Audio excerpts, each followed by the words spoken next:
COVID has left an unprecedented impact on many businesses in Australia, with one of these impacts resulting in the ability for businesses to pay their rent. Temporary relief was welcomed during the pandemic, however cracks are now starting to show, with many experiencing financial strain across the country.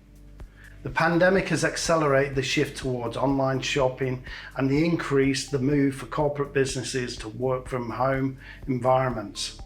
These new trends have seen a decrease in demand for commercial property owners and are now feeling the strain. Many landlords will have experienced tenant abandonment, simply where a tenant walks away from an existing lease permanently without ending their tenancy agreement. Over the last few years, we've seen many of the popular retailer brands close or significantly reduce their stores off the high street.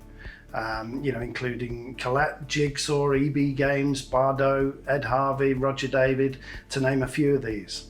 It's important to note that while many businesses have vacated premises prior to their lease end, many are now simply choosing to no longer renew their leases, leaving property owners with empty commercial spaces. Obviously, it's not a great situation to be in when your commercial property has been abandoned by the tenant. However, it's not all bad news. As the landlord, you may be able to be in a position to claim tax deductions through depreciation within the Income Tax Act on part of the assets left behind. Unfortunately, plant and equipment assets left behind by the previous tenant has no cost base to the landlord, as they did not incur the expenditure, therefore no depreciation benefit. Capital works, however, can be claimed where your tenant does not make good the premises at the end of the lease and it's declared abandoned.